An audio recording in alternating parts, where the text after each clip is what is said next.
dude, you know, just ordinary stuff, boring stuff, mundane stuff, everyday stuff. This morning, for example, I went shopping, and then like half an hour ago, my grandma came over to say hello. She actually gave me some cake. And dude, I'm not kidding. Both of these things were spiritual experiences.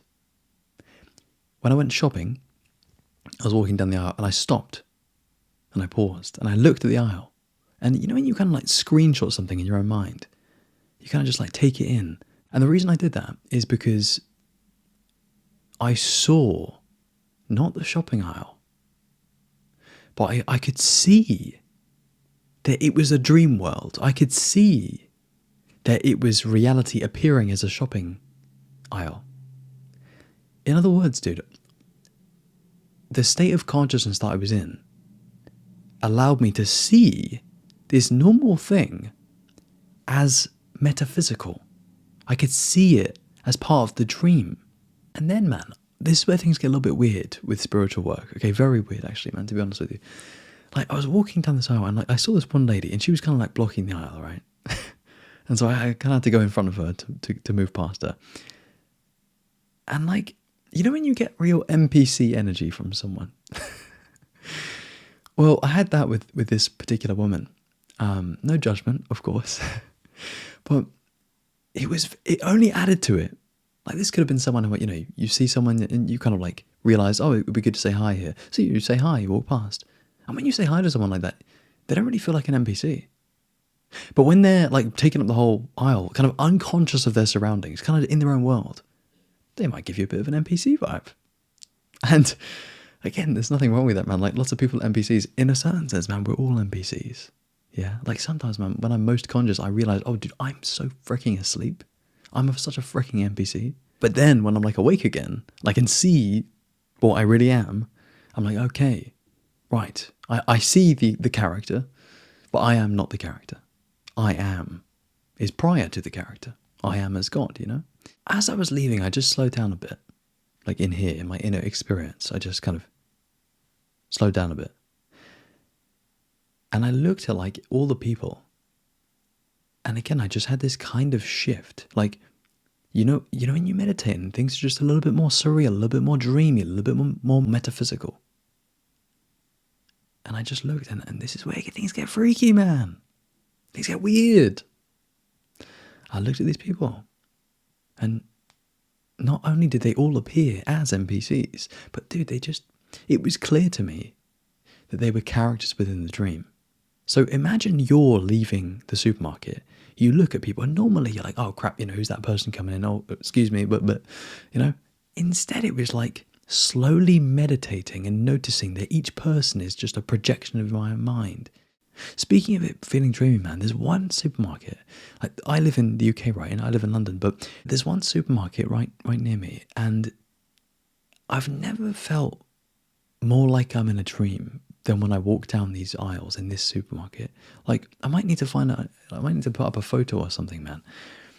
It's like everything looks fake, and maybe it's like the artificial feel of the supermarket. Maybe it's that kind of like, you know how different supermarkets have different vibes. And also, man, like the people, I never see the people anywhere else. It's like it's a little bubble of reality. It's just a little corner of the universe. And like these people, it's weird, it's hard to explain, man. Anyway, dude, what I realized about like the supermarket and similar places is that parts of reality, parts of the world, places you go, can actually kind of function as cool non-dual mirrors. In other words, the place itself, when it feels kind of fake or when it feels kind of dreamy or when it feels kind of surreal, helps you question it. And then that questioning helps you reawaken. That's what you really want, dude.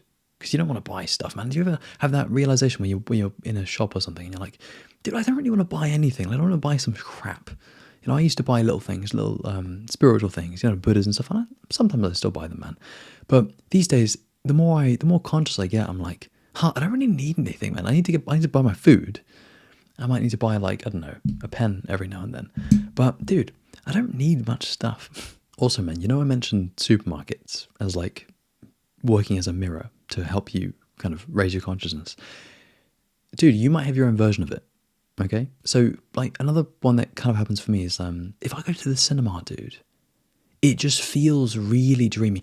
Dude, in fact, the past like 3 to 5 times I've been in like either like a lecture room like with like a big screen or like a cinema, dude, I go really non-dual.